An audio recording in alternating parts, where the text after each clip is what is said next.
आज आपण पनीरची चमचमीत भाजी आणि पुरीचा बेत केलेला आहे. जबरदस्त टेस्टी लागतं. पुऱ्या अशा टम्म फुगलेल्या राहण्यासाठी काय काय करायचं तेही मी तुम्हाला सांगणार आहे. तर ही एकदा रेसिपी नक्की बनवून पहा. तर त्यासाठी आधी आपण काय करायचं आहे, पीठ मळून घ्यायचं आहे पुरीसाठी. तर इथे मी अर्धा किलो पीठ घेतलं आहे. या पिठामध्ये आपण घालणार आहोत चवीनुसार मीठ. आता मीठ घालून घेतल्यानंतर व्यवस्थित आपल्याला हे मिक्स करून घ्यायचं आहे आणि थोडंसं नॉर्मलच पाणी घालायचं आहे आणि हे पीठ थोडं आपल्याला घट्ट मळून घ्यायचं आहे. जास्त पातळ मळायचं नाही, लक्षात ठेवा. पीठ थोडं घट्टसर मळल्यामुळे काय होतं, एक तर पुऱ्या ज्या आहेत तेलकट होत नाहीत आणि अशा टम्म फुगलेल्या राहतात. कारण हे पीठ घट्ट मळून आपल्याला थोडा वेळ ठेवायचं असं झाकून, म्हणजे काय होतं, पीठ व्यवस्थित मुरलं जातं आणि जेवढं व्यवस्थित पीठ मुरलं जातं तेवढं आपल्या पुऱ्या ज्या आहेत कमी तेलकट आणि टम्म फुगलेल्या होतात. जर तुम्ही सुरुवातीलाच पीठ पातळ मळला तर मग त्या पुऱ्या लाटतानाही व्यवस्थित लाटल्या जात नाही आणि एक जास्त वेळ आपण ठेवल्यामुळे जर तुम्ही जास्त प्रमाणात पुऱ्या लाटून घेतला तर त्या एकमेकांना चिकटतात. त्यामुळे थोडंसं घट्टसर पीठ मळून घेतलेलं आहे. थोडंसं तेल लावून मी परत हे पीठ मळून घेतलेलं आहे. आता हे कमीत कमी अर्धा तास आपण असंच पीठ साईडला ठेवून देऊया. तो भाजी बघितल्यानंतर नक्कीच तुम्हाला पटकन बनवावीशी वाटेल. तर त्यासाठी आधी सुरुवातीला आपण काय करणार आहोत, एक सिक्रेट साहित्य घेणार आहोत जे आपली भाजी जबरदस्त टेस्टी बनवेल. तर त्यासाठी इथे मी बघा 5-6 बादाम घेतलेले आहेत. याऐवजी तुम्ही काजू घालू शकता, पण बादाम एकदा घालून बघा, जबरदस्त टेस्टी होते. आता हे बादाम भिजवलेले नाही आहेत बरं का, कच्चेच आपण याची पावडर करून घेणार आहोत. तर हे बदामाची पावडर करून घेतलेली आहे. आता यामध्येच आपल्याला अजून काही साहित्य ॲड करायचं आहे. बदाम भिजत वगैरे घालायची काही गरज नाही, झटपट काम होतं आपलं. 7-8 लसणाच्या पाकळ्या घ्यायच्या आहेत. त्यानंतर 1 इंच आलं ना छोटे तुकडे करून घेतलेले आहेत. 2 टोमॅटो आपण घेतलेले आहेत. छोट्या फोडी करून घ्यायच्या, म्हणजे काय होतं, वाटायला बरं पडतं आणि याची एकदम बारीक अशी पेस्ट आपण करून घेणार आहोत. बदाम घातल्यामुळे ना मस्त असं ग्रेव्हीला एक चिकटपणा येतो, जसं हॉटेलमध्ये वगैरे असतो ना तसा. तर त्यासाठी बघा इथे आपण सर्व पेस्ट करून घेतलेली आहे. त्यानंतर घ्यायचं एक पाव कप एवढं दही. दह्यामध्ये आपण काही मसाले घालणार आहोत. थोडीशी घालायची हळद, लाल मिरची पावडर. आता तिखट किती हवं आहे त्यानुसार तुम्ही लाल मिरचीचं प्रमाण कमी जास्त करू शकता.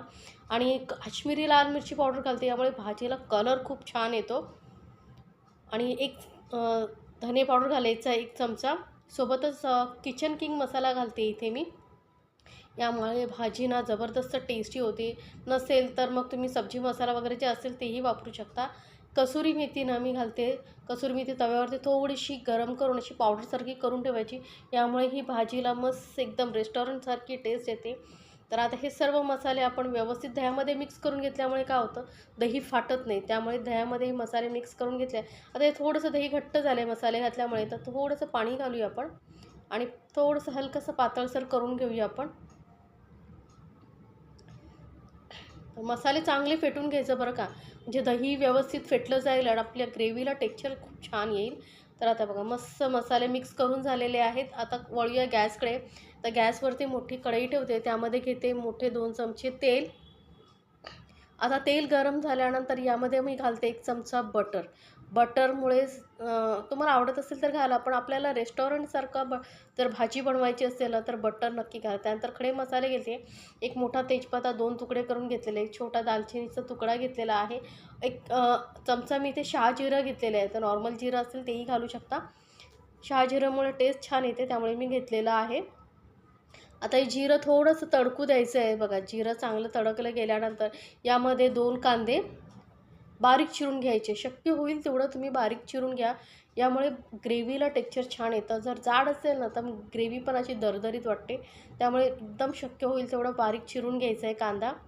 तर बघू शकता तुम्ही कांदा मी किती बारीक चिरलेला आहे. आता कांदाही आपल्याला मीडियम गॅसवरती चांगला असा बघा सोनेरी रंग येईपर्यंत परतून घेतलेला आहे. थोडंसं हलकासा अजून आपण कलर गडद होईपर्यंत परतून घेणार आहोत. गॅस मीडियमवरतीच ठेवलेला आहे बरं का. तर आता बघा कांदाही चांगला परतला गेलेला आहे. थोडंसं गडद रंग झाल्यानंतर यामध्ये आपण जी टोमॅटो, आलं, लसूण आणि बदामाची पेस्ट बनवून घेतली होती ती सर्व घालायची आहे आणि परत व्यवस्थित मिक्स करून घ्यायचं आहे बरं का.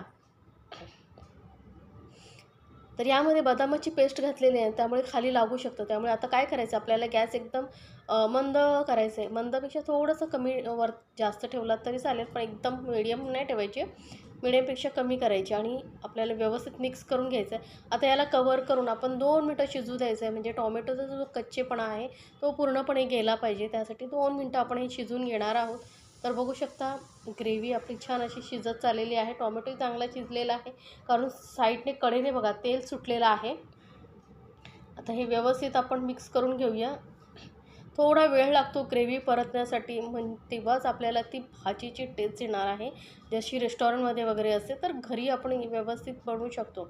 आता हे जे दह्यामध्ये आपण मसाले मिक्स करून घेतले होते ते सर्व घालून घेतलेले आहे आणि व्यवस्थित पटापट मिक्स करायचं. आता गॅस एकदम मंदवरतीच ठेवायचं बरं का, कारण मसाले आपल्याला चांगले हे ग्रेव्हीमध्ये शिजवून घ्यायचे आहेत, म्हणजे मसाल्यांचा जो कच्चेपणा आहे तोही जाईल आणि आपली ग्रेव्ही टेस्टी होईल. तर गॅस मंद केलेला आहे आणि मंद गॅसवरती आता मसाले वगैरे मिक्स करून घेतल्यानंतर याला आपण कवर करून परत 2 मिनटं शिजवून घेणार आहोत. तर बघा 2 मिनटांनी मस्त आपली ग्रेव्ही शिजली गेलेली आहे. बघू शकता मस्त तेल सुटलेलं आहे आणि टेक्स्चरही छान आलेलं आहे आपल्या ग्रेव्हीला. तर पटापट मिक्स करून घेऊया. तोपर्यंत मी काय केलेलं आहे माहिती आहे, साईडला नाही का पॅनमध्ये गरम पाणी करत ठेवलेलं आहे आणि या भाजीमध्ये आपल्याला गरम पाणीच वापरायचं आहे, लक्षात ठेवा. कारण आपली जी ग्रेव्ही आहे चांगली शिजलेली आहे, गरम आहे. यामध्ये जर थंड पाणी घातलं तर त्याचं टेम्परेचर डाऊन होतं आणि आपली भाजीची टेस्ट बिघडते. आता इथे मी घेतलेलं आहे पनीर, 1/2 किलो पनीरचे असे मोठे तुकडे करून घेतलेले आहेत. आता हे तुकड्याचं प्रमाण म्हणजे छोटे मोठे जसं तुम्हाला करायचं असेल तसं करू शकता, पण असे मोठे तुकडे करून घेतल्यामुळे काय होतं, दिसायलाही खूप सुंदर दिसतात ग्रेव्हीमध्ये. त्यामुळे मी मोठे तुकडे करून घेतलेले आहेत. व्यवस्थित मिक्स करून घ्यायचं आहे. आता आपल्याला यामध्ये घालायचं आहे मीठ चवीनुसार. तर पटापट परत मिक्स करून घेऊया. आता गॅस नाही इथे एकदम मीडियमवरती ठेवलेली आहे बरं का, आणि मीडियम गॅसवरती आपण हे मस्त सर्व साहित्य चांगले शिजवून घेतल्यानंतर यामध्ये आता घालायचं आहे आपल्याला कोथिंबीर. तर थोडीशी कोथिंबीर मी आत्ता घालते आणि थोडी कोथिंबीर आपण नंतर वापरणार आहोत. तर बघा जशी जशी ग्रेव्हीबरोबर कोथिंबीर शिजत जाते ना, तशी ग्रेव्हीची टेस्टही वाढते. आता यामध्ये आपण हे घालूया गरम पाणी. तर चांगलं गरम उकळतं पाणी घालायचं आहे बरं का. आता ग्रेव्ही तुम्हाला किती घट्ट हवी आहे, पातळ हवी आहे, त्यानुसार तुम्ही पाण्याचं प्रमाण कमी जास्त करू शकता. पण ही पनीरची भाजी ना जास्त पातळ करायची नाही, दाटसरच हवी. त्यामुळे मी थोडंसं अर्धा ग्लास एवढंच पाणी घातलेलं आहे. आता वरून थोडासा गरम मसाला घालायचा आहे, कारण गरम मसाला सर्वात शेवटीच घालायचा, म्हणजे त्याचा फ्लेवर छान येतो भाजीमध्ये. तर बघा मस्त दाटसर अशी आपली भाजी झालेली आहे, कलरही खूप सुंदर आलेला आहे. आता याला आपण झाकून मीडियम गॅसवरती 2-3 मिनटं वाफवून घेणार आहोत, म्हणजे जे पनीर ही व्यवस्थित शिजलं जाईल, त्याच्यामध्ये सर्व मसाल्याचा फ्लेवर उतरेल. आणि जास्त वेळ पनीर शिजवायचं नाही बरं का, कारण काय होतं माहिती आहे, पनीर जेवढं तुम्ही जास्त शिजवाल ना तेवढं ते चिवट होतं आणि मग खाण्यासाठी चांगलं लागत नाही. त्यामुळे जास्त नाही 2-3 मिनटंच आपण पनीर हे चांगलं शिजवून घेतलेलं आहे. तर बघू शकता भाजीला मस्त कलर आलेला आहे, ग्रेव्ही मस्त अशी चमचमीत झालेली आहे, तरीही छान सुटलेली आहे भाजीला. वरून परत थोडीशी कोथिंबीर घालूया. तर भाजी ही आपली तयार झालेली आहे. अगदी खाणाऱ्यांना बोटं चाटत राहतील एवढी जबरदस्त टेस्टी ही भाजी तुम्ही घरी बनवू शकता. तर नक्की बनवा आणि मला सांगायला विसरू नका बरं का तुम्हाला ही भाजी कशी वाटली. आता भाजी तर आपली तयार झालेली आहे. हिला झाकून आपण साईडला ठेवून देऊया आणि आपण आता गरमागरम अशा टम्म फुगलेल्या पुऱ्या बनवायला घेऊया. तर भाजी ना खरंच जबरदस्त टेस्टी झालेली आहे आणि ही गरम गरम भाजी आणि पुरी जर तुम्ही खाल्लात ना तर याचे दिवाणेच व्हाल, एवढी टेस्टी लागते. तर नक्की बनवा. कुठलेही पाहुणे येणार असतील किंवा सणवार असेल तर आपल्याला काय करावं समजत नाही, त्यावेळेस ही तुम्ही बेत बनवू शकता. तर आता आपलं भाजी तयार आहे. त्यानंतर आपण बघूया पुरीचं पीठ. तर पुरीचं पीठ ही आपलं चांगलं इथे मी काय करणार आहे, मोठा गोळा घेऊन लाटून घेणार आहोत आपण आणि याची मोठी पोळी बनवायची आणि पटापट आपल्या पुऱ्या होतात.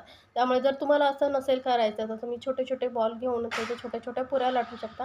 पण आपल्याला जर झटपट काम करायचं आहे तर या पद्धतीने तुम्ही बनवू शकता, म्हणजे तुमचं काम पटकन होतं, कमी वेळामध्ये तयार होतं. तर बघा याची मी मोठी पोळी लाटून घेतलेली आहे आणि पोळी आपल्याला जास्त जाड नाही लाटायची बरं का, किंवा एकदम पातळही लाटायची नाही.